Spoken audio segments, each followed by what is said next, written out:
too confusing.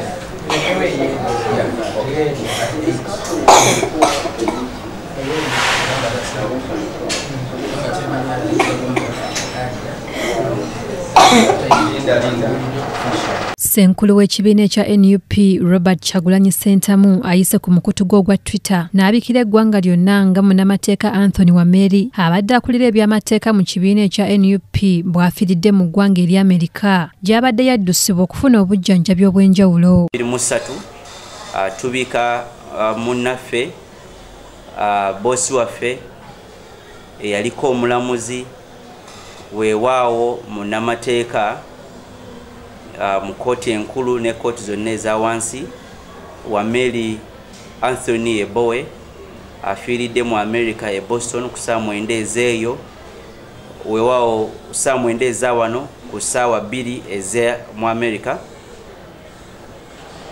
Okwennyini yakwatiddwa jjo n'aswazibwa omusajja yadde ayambadde nga presidential candidate ne bamuwalula ne bamukuba ku ttaka ne bamukasuka mu mmotoka ne bamumaze olunaku lulamba mu bbugumu ng'atalidde bamukubye tiyagaasi bamwokyezza amabavu ogalaba mu ngalo. So kati ezo zonna human rights violations ze tukompilinga ze tugenda okuba nga twekubirako enduulu ezo nga totadde ku ziri ze yali tanaba kulangirira ng'ali Arua emmotoka ye ekyali Arua ku poliisi. Olubadde batukwata ne bateeka mu makomera ng'oba oli awo tubabagumu nti munnaffe kansi Wameli gy'ali ajja kujja tulwanire mu mbeera zonna nga tasosola muntu yenna buli kiisi munnankyukakyuka ng'ajja n'amubeererawo.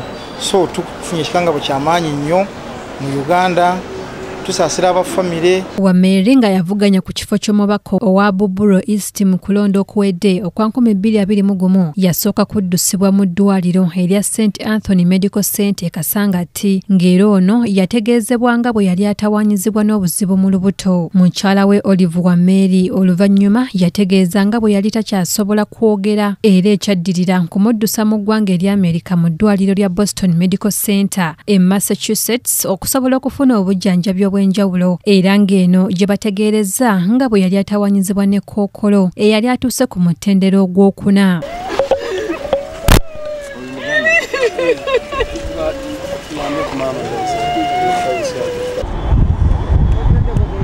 Agenze ku rekodi abadde kanso atalya nguzi ayimirira n'omuntu wa bulijjo ayogera alina abantu bonna abawejjere ate ng'omusango abeerawo okuva bwe gwatandika oba olina ssente oba tolina ssente. Wameli ng'abadde akulira bannamateeka mu kibiina kya NUP yalabika nnyo mu kooti ng'awolereza bannakibiina kino abaali bakwatibwa ku misango egy'enjawulo ng'era ono awolereza abantu bangi ab'ebiti ebitali bimu omuli Jamil Mukulu ssaako n'abakwatibwa mu by'okutta eyaliko omwogezi wa poliisi Andrew Felix Kaweesi kuno nga kwogase n'abateeberezebwa okwenyigira mu kutemula muwala wa General Edward Katumba Wamala ssaako n'okwagala okumiza General omusu. Piira n'okudduka emisinde yali yatufunirako ssente waliwo omwana we asooka bamuyita Ebeneza yali ali ku ssomero kati essomero eryo lyasomeramu ne baorganizinga emisinde ekyabazadde kati bwe yadduka ye yasinga ne bamwasingi $1.5 nga yasinze abazadde bona okudduka by'emizanyo abadde n'ebintu ebirala bw'ebyo naye ebyo byensinze okwogerako kubanga nabirabako era nange ne ssente nenziriyako sikirina bulungi naye nga at least emmere enkulu mu bulamu bwange kubanga tasobola kumala lunaku nga tankubiddeko ku ssimu wankubira esimu ebigambo ali kwegamba badde character yokusaaka nga nkubira ndi mama ampa ku ssente kati bwe mbulira nti ambuuza ndi mama ampa ku ssente manya bumanyi nti agenda kumpa ssente nagamba mama ampa ku ssente nengamba nze nga sirina ssente ate nagamba ndi gwe bw'oba tolina nze kankuwe. Ekyo kibadde ffani eri obulamu bwange kisanyusa kubanga omwana bwakola bwati abeera akuzaamu amaanyi bulungi wadde ndi mu kukaaba naye ankoledde bulungi nandaga nti omwana wange abadde wakisa eri abantu abasinga obungi. Ono olw'emisango egy'enjawulo gye yajja alabikiramu kyamuleetera ekibiina ekitaba bannamateeka wano mu ggwanga ekya Uganda Law Society okumulonda nga munnamateeka w'omwaka mu 2021 Criminal Defence Lawyer of the Year. Sisobola kuleka nga mukama bw'anaabanga ng'akyanguumya. Yagamba nti nnayo sente zange awo mu banka ndi naye nze sente zange zino nteekwa okuziteeka mu buweereza nga ndabira ddala nti yali ayagala obuweereza. Ekyo kye nalabyeko, waliyo ebirala byeyayogedde naye ng'ekyo kikulu nnyo kubanga yakyogera n'agamba nti nze sente zange zino ngenda kuziteeka mu buweereza. Adde nabyo tabikoze n'abimaliriza naye twebaza Mukama kubanga ekyo kyakozeeko ndowooza abantu abasinga obungi nabo bagenda okukiraba nti abadde omuweereza omulungi.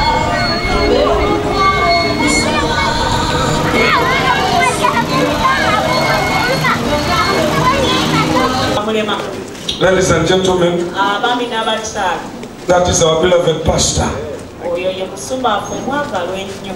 Anthony Wameli, that is here before you. Everyone had an envelope that was being prepared, and everyone was given their envelope. Wherever you get that envelope, you would cry. I don't know what made them cry, whether it was joy or what. But what made me cry? Somebody bedridden is bedridden. It's not working. It's not earning. He has given a lot of money.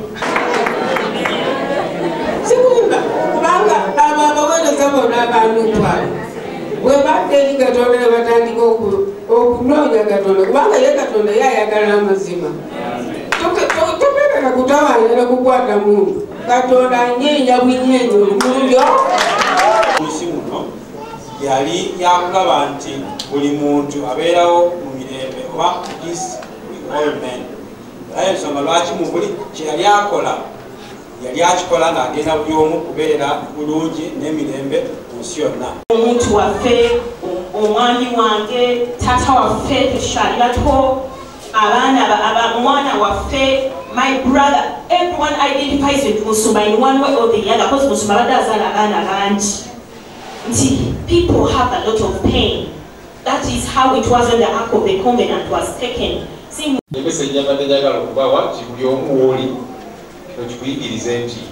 Osobola okuweereza Katonda buli ngeri yonna, Katonda n'abeera musingo eyo gyali, era n'eggwanga ne libuganyulwamu kubanga otambulira ku mazima, buli kyokola kiyamba abantu. Kati we yakola ki? We yalwalira. Kanso Wameli abadde era mu NUP yakulembera bannamateeka eryo nalyo ddibu ddene naye nga amagezi ag'enjawulo Kanso Wameli ffenna mu abadde atutendekera gasigaddewo era bangi abajja otwala mu maaso olutabalo Kanso Wameli neerwalwanye.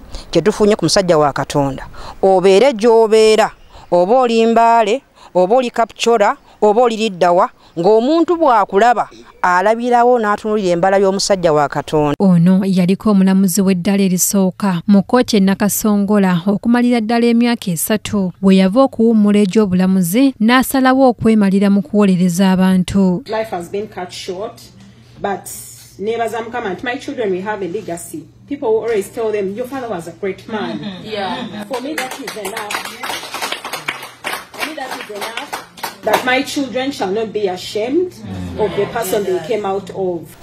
So, twaliza wamu tugenda mu misinga nnyo. Si baana bokka ne wabula ne ba honorable members of parliament.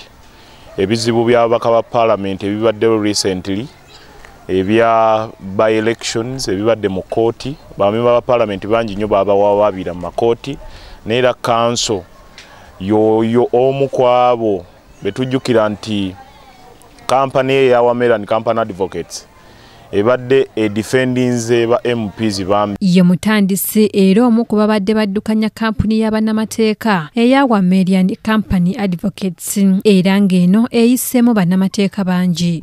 Omugenzi Anthony Wameli, Mukama Katonda amulamuze ekisa. Wameli Anthony ono alijjukirwa nnyo naddala mu kulwanirira eddembe ly'obuntu era abamu batubudde nti abadde tasaba yadde omunwe gw'ennusu wabula nga kyafaako kwe kulaba ng'omuntu afuna